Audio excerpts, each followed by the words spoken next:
Okay, good evening, everyone. This is Sachin Karnik here. Today is the 6th of May, 2025. We are on week number 18 of year number 2 in the Personal Transformation Program. During the current series, we are specifically working on, hold on one second. Yes, there it is. Personal Energy Revitalization. Just as a quick reminder that there are 5 stages and we are on the 4th stage. We started these stages last year. So it's perfectly fine. If you haven't attended the previous sessions, you'll be able to benefit from it just as well. The first stage is energy activation and utilization. Second is energy equalization. Third is energy conservation. Fourth is energy revitalization. Fifth is energy transmutation. So what is energy revitalization? What does that mean actually? Well, there's a lot of ways to think about it. And I want to discuss that with you today from a variety of different perspectives. All right, so I want to make sure that the revitalization concept is clear based on the last series. I'm going to repeat that again just to make sure that it's really, really solidly clear inside all of our minds. So the first point is that energy that is conserved, if you remember from last time, it is energy that is conserved that has been activated, and some part of it is used and some part of it is conserved back again. So if you remember from last time, that was a general idea that energy is activated. For example, let's just use the example of reading a book. Let's say Sachin sits with a book for 15 minutes. I'm activating energy, utilizing energy. But then not all of the power that is available in the brain, the mind, the active dynamic power is necessarily utilized in reading. It's available for doing that activity. So the energy that is utilized in reading, let's say for 15 minutes, that energy that's utilized is creating memories. It's creating thoughts. It's creating a certain environment in the mind, etc. There's quite a bit involved in it.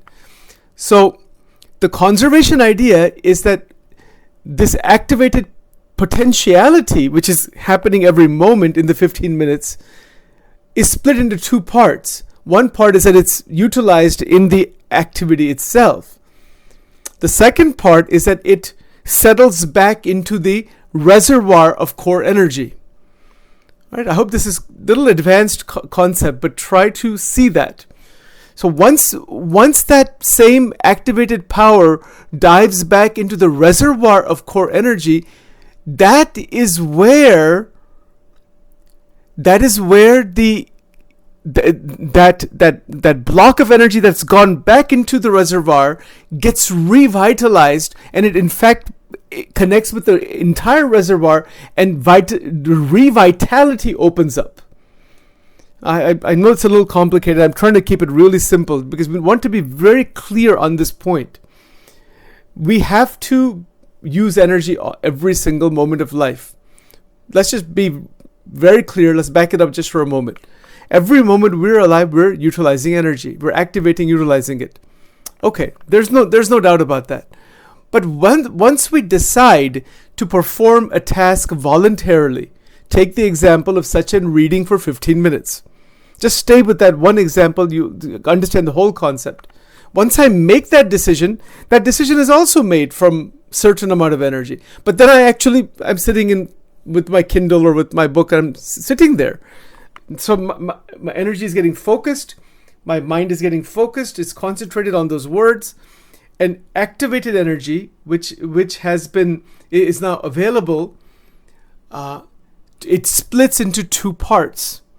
One part is that it's utilized. So from the reservoir of core energy, it's pulled up into active potentiality.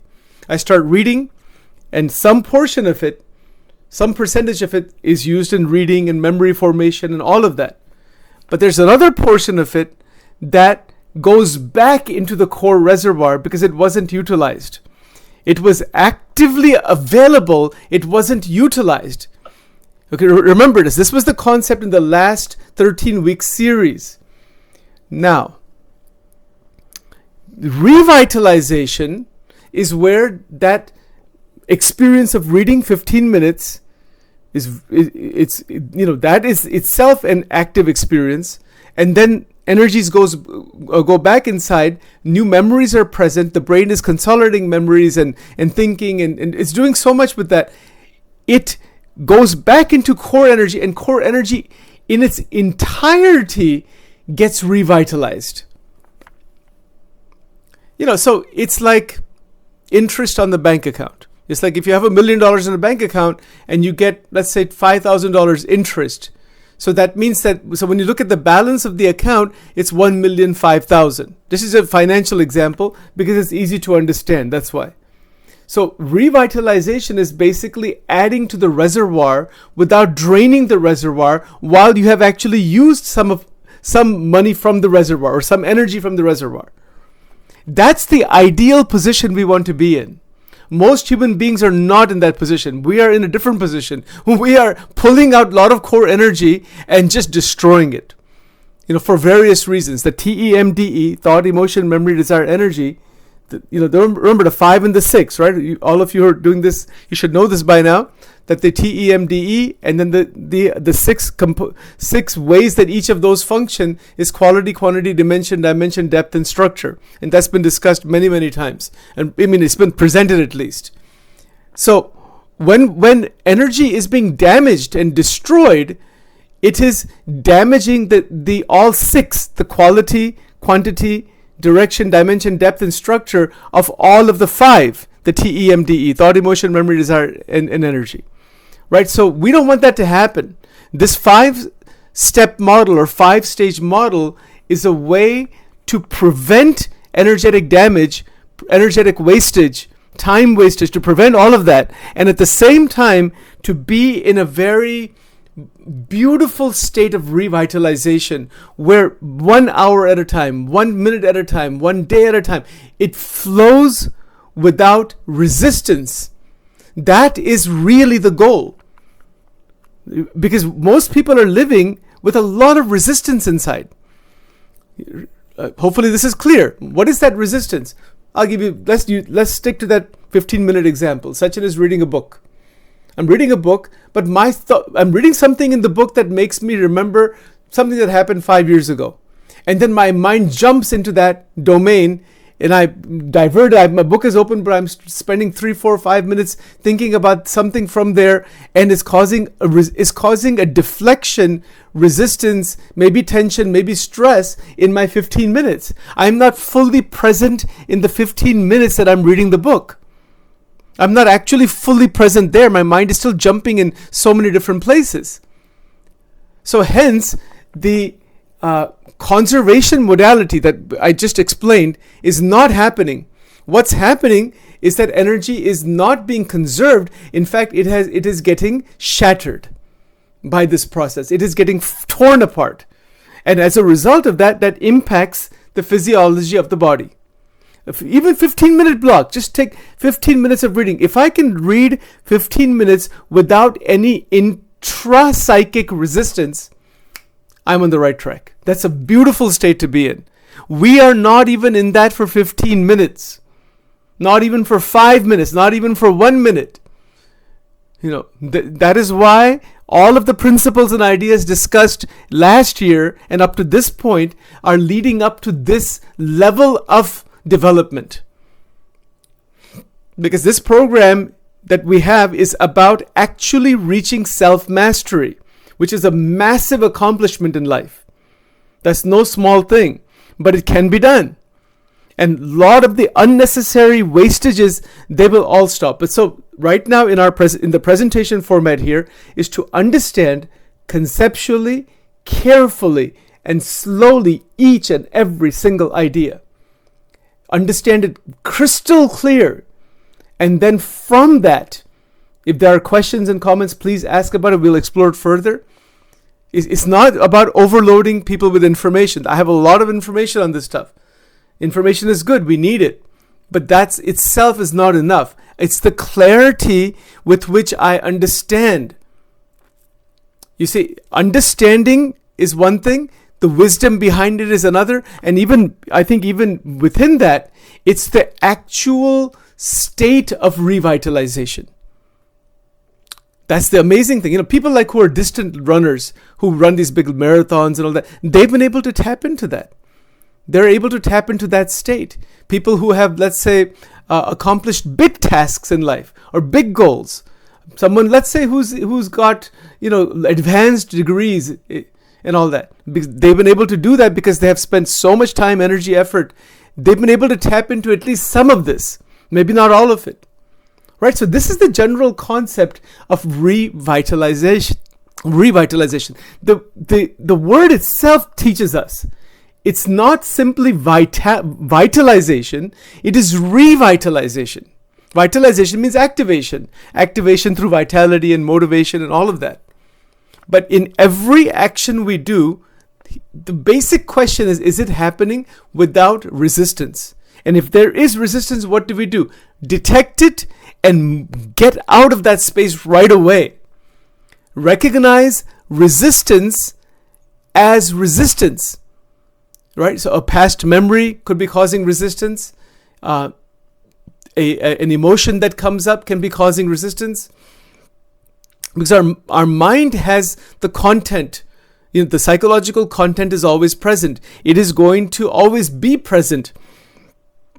But to be able to leave it alone and stay on the actions that we are doing in the present by leaving the rest of the content alone, pulling from there only what is needed, and in doing so without resistance and friction, this ability is needed for self-mastery.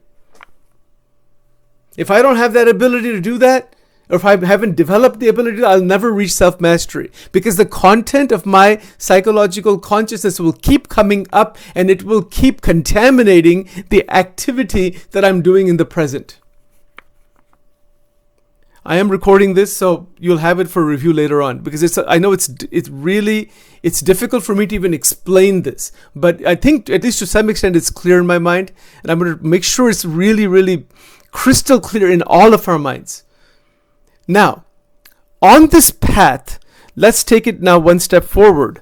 As we are going into the modality of trying to realize what exactly happens experientially, there's a lot to be said about this. So I'm going to actually do a little screen share here with you. Give me just a moment here.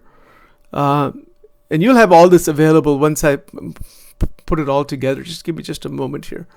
This is actually in Microsoft Word. So I'm going to go through this language a little bit carefully. If you're using your phone, please, you may turn your phone in a horizontal way. And you can see, oh, wait a minute. This thing went way off here. Where did it go? There we go. Hold on a second. For some reason, I don't know what happened here. Okay, there we go. All right, hold on just a moment. Sorry about that.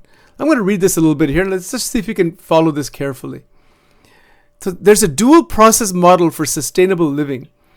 All right, so what does that mean? In an era characterized by chronic overstimulation, accelerated demands, and widespread fatigue, the concept of energy resilience emerges as a vital framework for navigating the complexity of modern life. Isn't that so? When we're saying energy resilience here, that's the same thing as revitalization. It's the resiliency of energy, because we have chronic overstimulation. Well, this is part of our homework assignment this week. The first thing is to recognize how much overstimulation is there. I'm going to make this bold here for you so you can see this. Am I getting overstimulated? Stimulation is one thing. But where's that demarcation with overstimulation? I have to ask myself that question. Do some soul searching and look at the experience. All right, that's one part of this issue. The other part is accelerated demands. Depending on the stage of life we're in, what we're doing, a lot of people there's just so many demands from all different, just in so many different ways. Demands just keep growing and growing and growing. That causes damage to energy resiliency and widespread fatigue. We get fatigued. Fatigue is a direct barometer of energy depletion. Obviously, I mean, that's easy to understand, but that's our experience in life. We want to change that. We don't want to be in that state of fatigue. So all three of these are big reasons why there is a lot of energy depletion, time damage. There is difficulty across domains of life. These are big reasons why. Okay, so in an era, which is our current era, characterized by chronic overstimulation, accelerated demands, and widespread fatigue, the concept of energy resilience emerges as a vital framework. Why is it a vital framework? Because that is going to allow us to navigate the complexity of modern life. Modern life has its complexity. That complexity is not going to go away. Now, let's be clear about what is meant by energy resilience. And by the way, energy resilience, as I said, is the same thing as energy revitalization. It's the same thing, okay? So it's just, you can substitute one phrase for the other. But I'm here using energy resilience because we understand resiliency pretty well. Usually, hopefully, we understand it. Energy resilience. Hold on one second here. Mute that. There we go. Energy resilience refers to an individual's ability to sustain, conserve, and restore internal energy across emotional, cognitive, physical, and behavioral domains. Let's be clear about this sentence. All right? We have all those domains. Those are the 12 domains of life. It's just, they're just put this way in this write-up. But there are a lot of different domains here.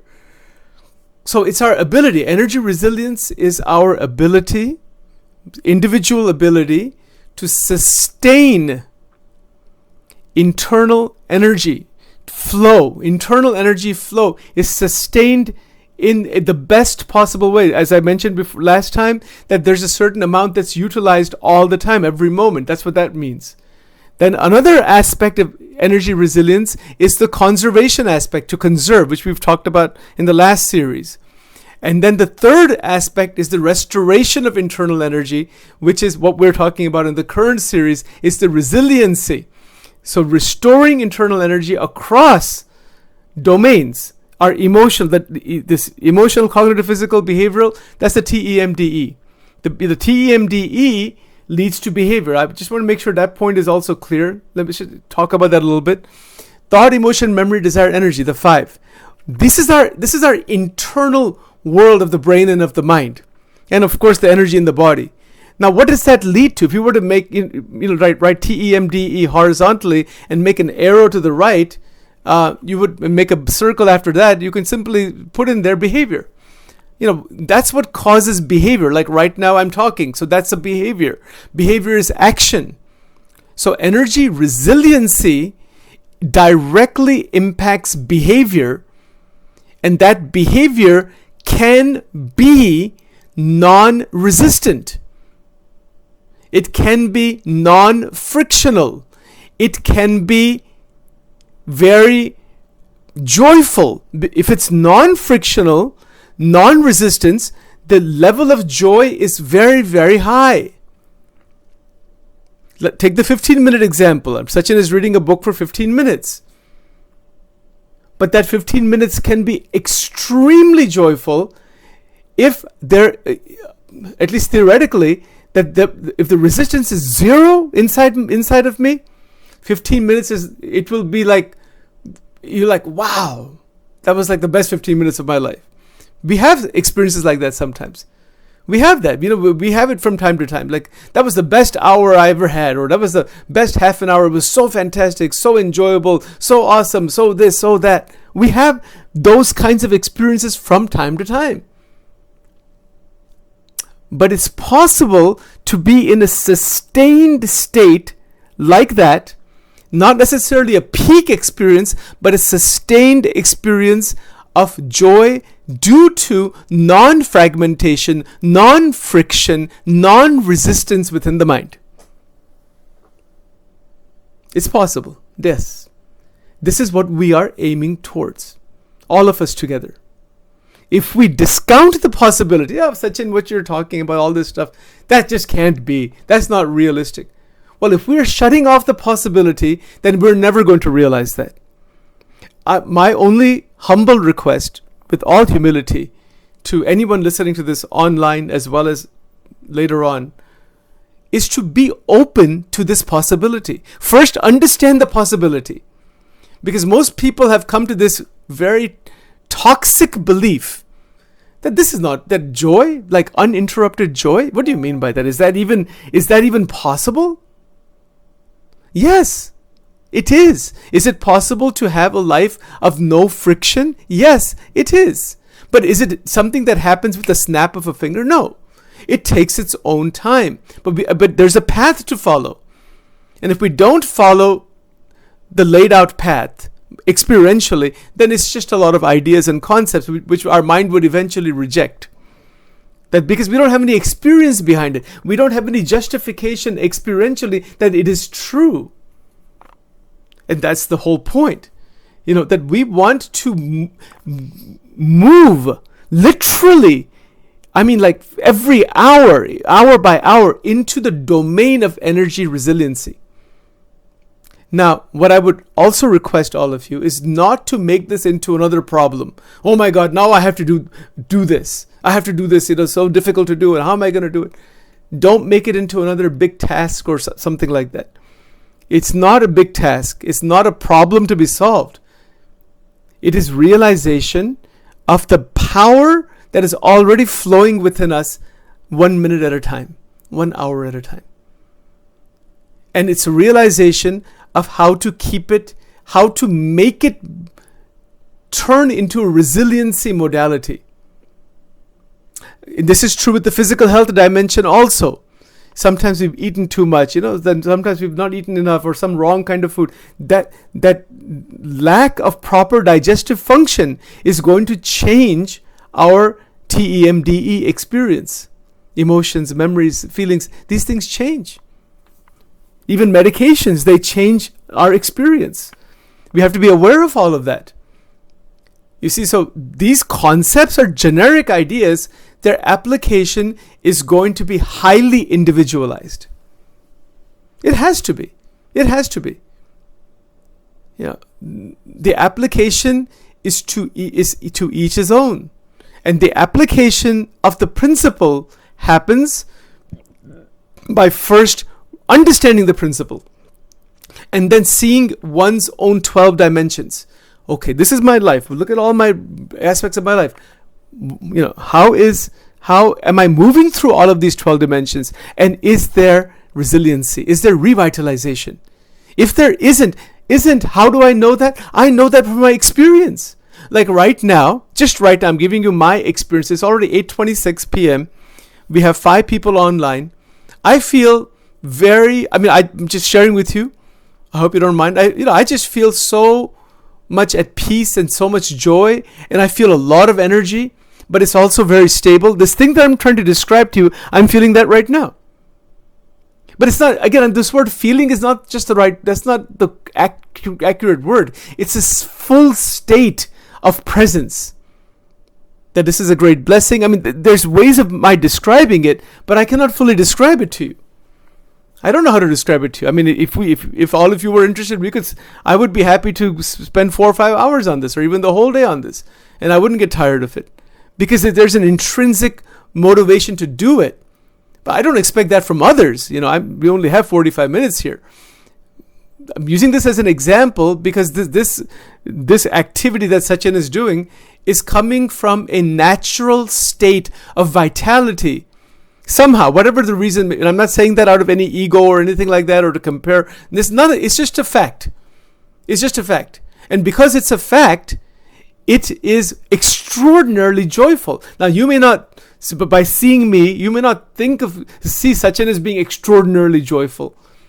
But it is. But there is an abiding, silent joy inside. And right now, in the last 28 minutes, I don't feel any resistance. There's no off thinking anywhere. There's nothing that's coming from the background. None of that is going on right now. So when we are done, what's going to be the experience in the next hour? Then it can continue into my next activity. And it doesn't mean one is like on all the time or like hyper. No, I hope you don't see me as a hyper person right now. No. But I'm just using this as an example, and it's very beautiful. Now, there's no doubt if I was having some stomach pain or stomach upset, that happened like a couple of weeks back. I had to cancel one of our sessions, and so that would change my experience. So that means that my digestive system, my heart, my lungs, my breathing, my sinuses, my eyes are not itching right now and all that. None of that is going on. My physical body is healthy. Hence, there is energy resiliency. But if my eyes were itching and I was having nasal problems and other things like that, I would have, my experience would not be the best. My mind is still all right, but the experience is not all right. And that's a fact. And this is true with relationships. We might have, some disturbing conversation, God forbid, with someone, or we saw something disturbing on the YouTube or TV. And then we are, our inner space is resistant. It's gotten agitated. So these are all points to be aware of as we actually progress towards self-mastery. These are amazing ideas. I feel so, at least, and I hope you will also feel that this restoring internal energy across all the 12 domains, the behavioral domains. Our actions in life become so beautiful. Let's talk about that a little bit. The actions that are performed behaviorally are so fantastic, we wind up having no conflict with anybody. Is that possible? I've heard, people have said to me over the years, Sachin, that's just can't be. They just completely discount the idea that, what do you mean no conflict with anybody? So you will not have any conflict with anybody because you don't have any conflict with yourself. When a person doesn't have any conflict with themselves, why will they have a conflict with somebody else? We have conflicts with others because we are conflicted inside. That's the main reason why. Now, some people may do certain things. You may have to be a little bit strict and may have to talk to them in a certain way. But there doesn't have to be a conflict. There can be a lot of disagreement. There can be sometimes vehement disagreement without any conflict. And that's the behavioral dimension of revitalization or energy resiliency. To not be in a state of internal and or external conflict at all is possible. Write that down as a homework assignment. This week, make that possible. Consciously, deliberately take the steps necessary to get out of the internal and external conflicts. And this happens to all of us. Most of the time, we're sitting by ourselves. Some people are feeling lonely, they're feeling tired, they're feeling sad, they're feeling bored, they're feeling hungry, they're feeling this, feeling that. Some deficiency is there. Okay, well, do something about it. Take some proactive steps to do something about it. And it's going to be different for each person. Maybe it's as simple as going for a walk, or maybe it's as simple as, people who suffer from addictions, they go to a 12-step group, or maybe it's talking to a friend, or maybe it's doing some meditation or doing some prayers. Talk to God, not in some delusional way. Pray to God. Why not? Get out of that energy draining state, boredom, anger, loneliness. Take the BLAST, BLAST, that they talk about. Bored, lonely, angry, sad, and tired. BLAST, BLAST, it's called. You can write that down. And any of those 5 are a problem. If that's happening, get out of that space. Don't be in that space. Actively get out of it. Start moving the body. Start diverting the mind. Start changing the experience. Boredom is an experience. Loneliness is a massive problem throughout the world. You see, bored, bored, lonely, loneliness, angry, get frustration, anger, builds up sometimes because of politics, because of wars, because of things that, whatever is going on in the world or whatever may be there. A lot of anger, frustration. These things are damaging if you channel it in another way. So BLAST, S is sadness, depression. That sadness is a low energy. And see, many times people don't realize, take age out of the picture. You've got kids. I used to, work with kids and teenagers for almost 10 years. I had multiple certifications in that stuff and whatnot, and had trainings and so much, right? Kids can be very sad, and so can the very elderly. They can be very depressed. Anything that, I mean, no doubt, stage of life is different, but the dysfunction of the five, thought, emotion, memory, desire, energy, is universal. It's not, age is not the factor here. So wherever we are, whatever age we are, whatever stage we are, recognize the blast, B-L-A-S-T, because any one of them or any combination of them will absolutely will pull and it will just suck energy out. It will damage it, and it will not create revitalization or resiliency. So this is a big thing to try to do this week. Awareness of the blast, B-L-A-S-T. It's right on your fingers. I'll try to give you all kinds of acronyms here. They're very simple and straightforward to remember. If I'm feeling angry, if I'm feeling sad, and we know it. When we feel those emotions, we're not in revitalization. There's a tendency to dwell in those states. If I'm feeling sad about something, then my brain is wired, everyone's brain is wired in such a way that it will repeat that loop again and again and again and again. And it will expand that, and energy will go right inside there into like an abyss. And there are stages of degradation, just as there are stages of evolution forward that we talk about from balanced state to self-mastery and upwards. There are also downward stages from loneliness to boredom to mild depression to moderate depression to severe depression to dysthymic disorder to bipolar disorder to schizoaffective disorder. The degradation is there. Severe breakdown. It goes down, down, down, down, down, down, down. So one of two things will happen at any point. Either we're moving upward or we're going downward. And our mind constantly tries to prevent the damage that is happening in the system by closing off those downward motions. It's in a damage control mode. There's a lot of technical stuff behind this. These are called defense mechanisms. They're called maladaptive defense mechanisms that are active. I won't go into all that right now, but my point is, we don't want to be in that downward modality. We can be 1 hour at a time, 1 day at a time, one concept at a time. Right now, what is our concept today? It is energy resilience. It is resiliency. It is vitality coming right in each action that we are performing. Now, is it actually possible to reach a stage of zero resistance? There are glimpses of that.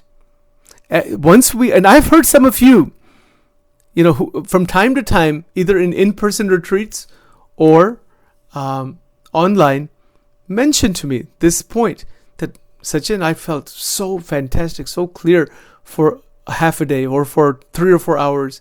You got a glimpse of it.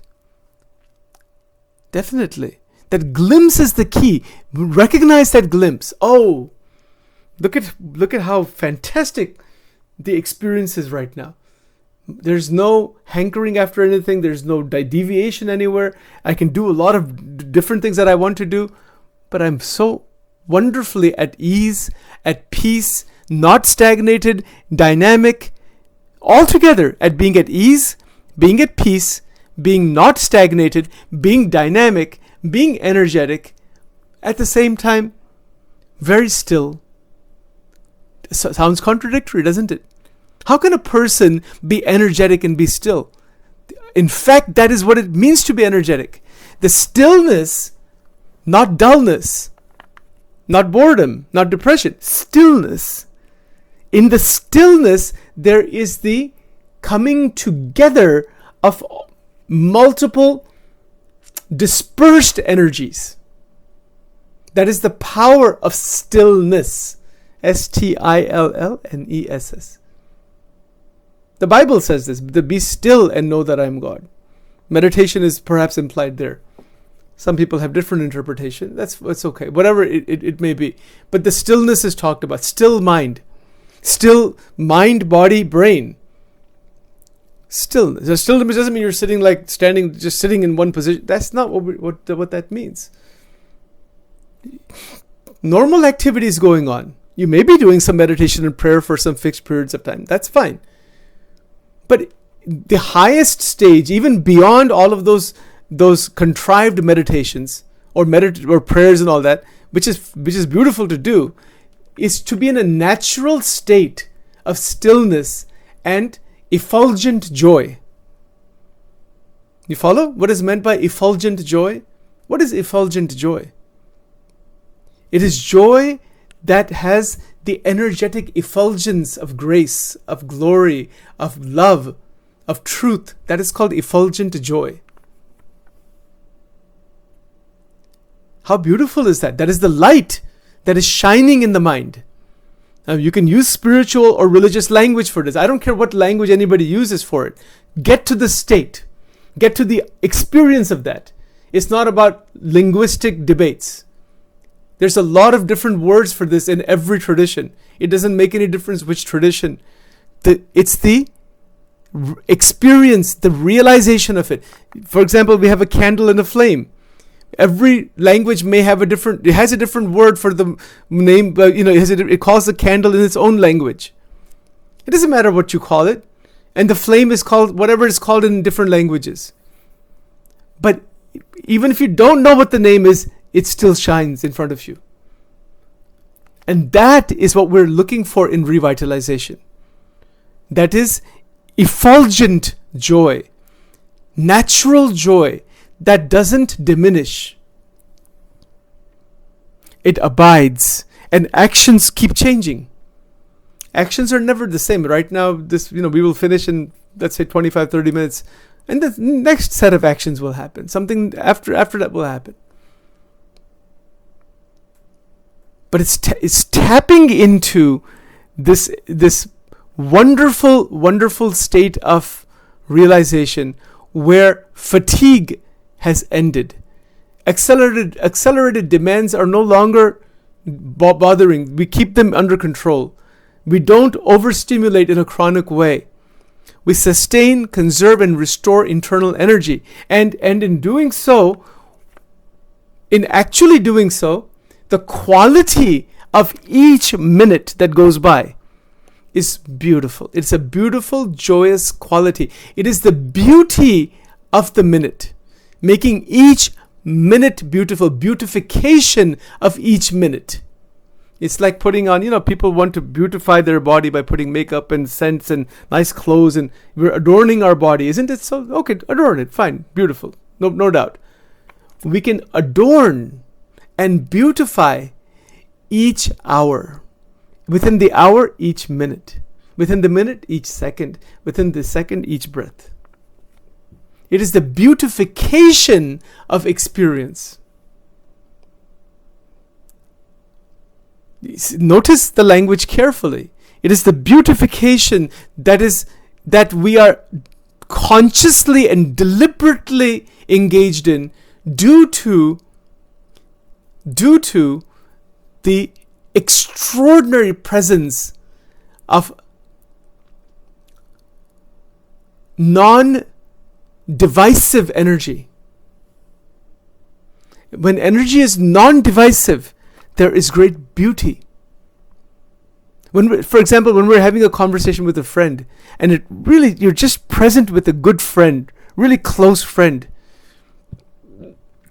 You feel the closeness, you can share with each other.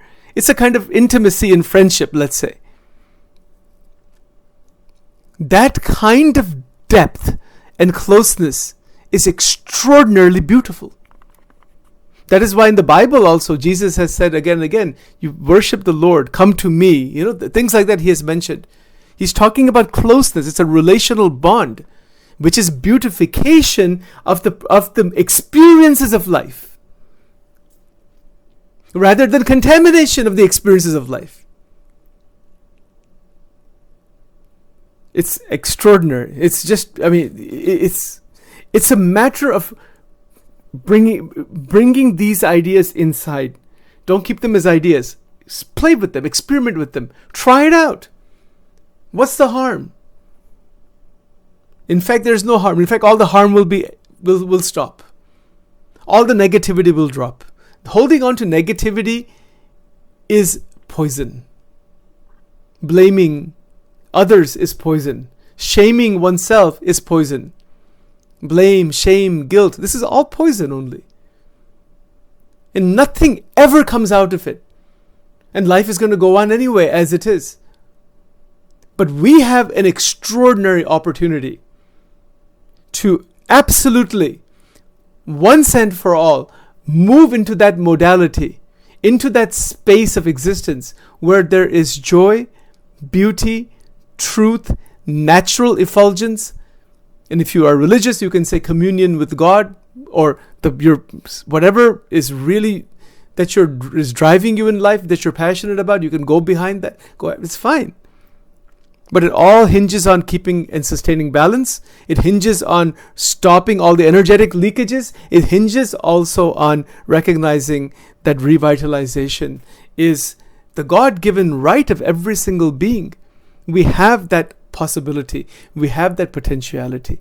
And as we begin to harness our thoughts and our emotions and our feelings, and they come together beautifully, then what happens next? We begin to experience a great integration from inside. We begin to experience the extraordinary possibilities that are there in our lives. We begin to experience the phenomenal recovery of all broken energy. So I'm going to just read one more paragraph here, then we'll get to the quantum quality. This is such awesome stuff, actually. All right, let's take a look at the last sentence in this first paragraph. I'll put that in a different color here for you. Let's put that in a blue color. So, energy resilience is the capacity not merely to endure stress, but to engage with it strategically, drawing on an intentional balance between protection and restoration. These are all $1 million statements, each and every one of them. Fantastic. The capacity to not merely endure stress. People say, I have to cope. I have to cope with all these problems in life. It's enduring stress. All right. But there's something better than that. Engage with any situation that may be causing stress strategically. How? By drawing an intentional balance between protection and restoration. We're protecting your internal power and we're restoring it. It's an intentional balance between the two.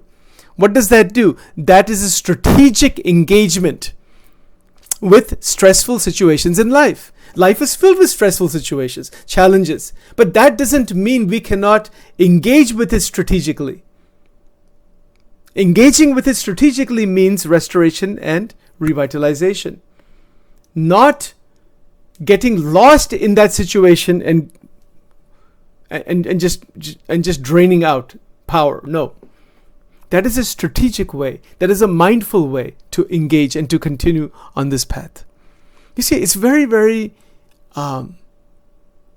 moment-oriented phenomena, all this. Just in the moment, what's going on. You're aware of it, change it. Aware of it, come back to the ideal. This 5-step model is the ideal. There's an ideal concept there. And to come back to that, and so I'm going to come back to this again and again and again and again. And it's going to take its time because we're not used to doing this. We don't know how to do this. We've never actually done this. But when we start doing it, then within short time you will see how much progression happens internally.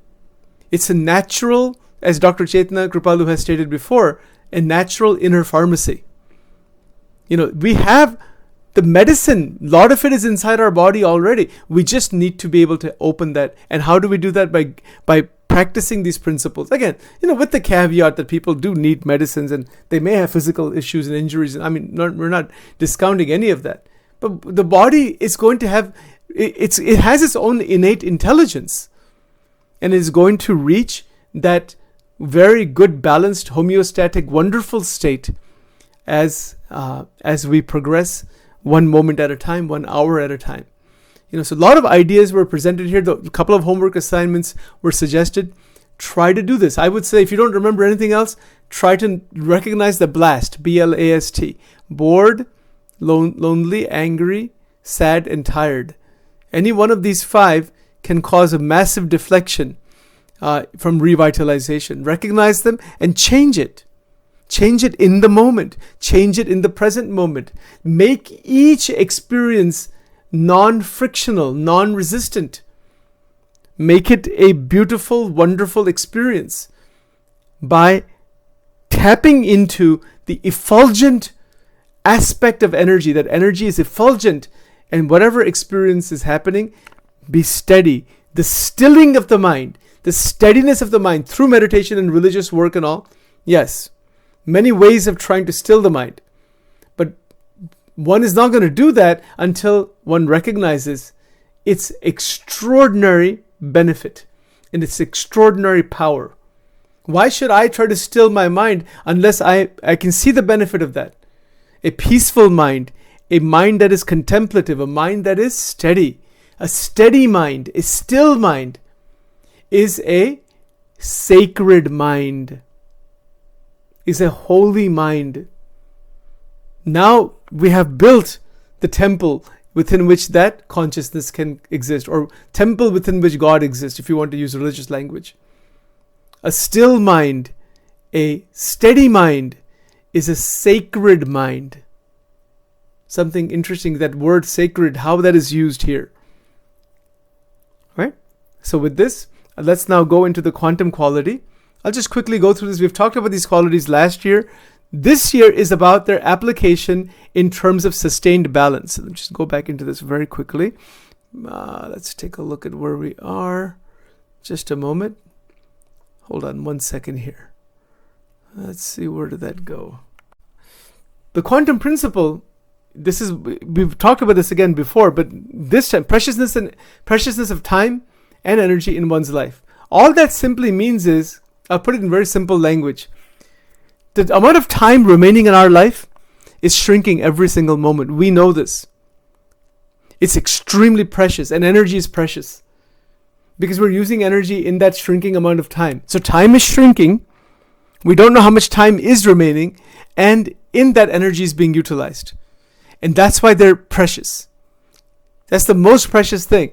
So when we recognize that, then we are going to be motivated to really embrace a full life, a life of forgiveness, a life of tolerance, a life of grace, a life of more connection with the divine, if that is what you're aiming for. A life that is meaningful, a life that is so beautiful and steady. And these qualities that are being mentioned, and all the principles and ideas mentioned in today's discussion so far, are all part of entering into the natural modality of energy resilience, energy revitalization. With that, let's do our closing song, and then we will continue into our next section in just a moment here.